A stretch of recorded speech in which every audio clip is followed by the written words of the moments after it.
ಹಾಕ್ಬೇಕು? ಸ್ಟೇಷನ್ ಎನ್ಕ್ವೈರಿಗೆ ಹೋಗ್ಬೇಕು. ಜೀಪ್ ಹತ್ತು. ಅದೇನು ಎನ್ಕ್ವೈರಿ? ಇಲ್ಲೇ ಹೇಳಿ. ಅವ್ರಿಗೆ ಗೊತ್ತು ಹೇಳ್ಕೊಂಡು ಹೋಗ್ಬೇಕಾಗುತ್ತೆ. ಅದೇನು ಗೊತ್ಬಿಡ್ತೀರಾ? ಇರಿ, ನಮ್ಮ ಅಂತೋಣಿ ಅಣ್ಣಂಗೆ ಫೋನ್ ಮಾಡ್ತೀನಿ. ಅದೇಂಗೆ ಎತ್ತಾಕೊಡುತ್ತೀರಾ? ನಾನು ನೋಡ್ತೀನಿ.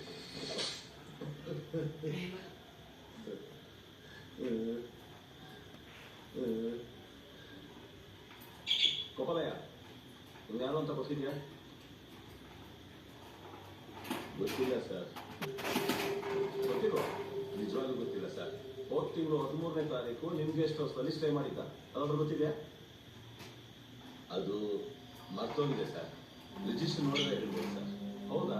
ನಿಮ್ಗೆ ಹೆಂಗ್ ನಾಪಿಸ್ಬೇಕು ಅಂತ ಚೆನ್ನಾಗಿ ಗೊತ್ತಲ್ಲ ಮಗನಿಗೆ. ಮತ್ತು ನಿನ್ನ ಗೆಸ್ಟ್ ಹೌಸ್ ನಡೀತಾ ಅಂತ ಅನ್ಸನ್ನ ಕೊಟ್ಟು ನಿಜವಾಗ್ಲಿದ್ರೆ ಬದುಕೋದಿಲ್ಲ.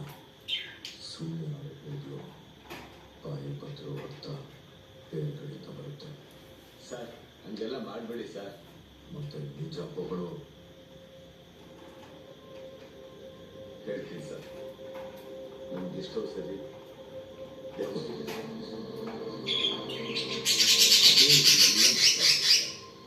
ದೆವ್ವ ಕೀವು ಅಂತ ಕತೆ ಕಟ್ಟಲು ಅಲ್ಲಿ ದೆವ್ವ ಇರೋದು ನಿಜ ಸರ್. ಈಗ ಸುಮಾರು 5 ವರ್ಷಗಳ ಹಿಂದೆ ಒಂದು ಗಂಡ ಹೆಂಡತಿ ಬಂದು ನಮ್ಮ ಗೆಸ್ಟ್ ಹೌಸಲ್ಲಿ ಸ್ಟೇ ಮಾಡಿದ್ರು ಸರ್. ಮಧ್ಯರಾತ್ರಿ 2 ಗಂಟೆಗೆ ಆ ಹೆಣ್ಮಗು ಜೋರಾಗಿ ಕಿತ್ಕೊಂಡ್ಬಿಟ್ರು ಸರ್.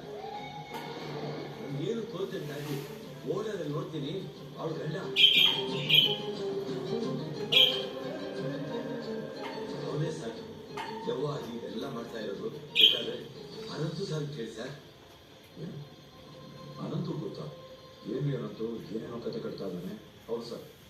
ಗೋಪಾಲ ಹೇಳ್ತಿರೋದಲ್ಲ correct. What? Same Raghavendra case ತರನೇ ಸರ್. Same to same. ಅದು ರೇಟೆಡ್ 5,000 ಪೇಮೆಂಟ್.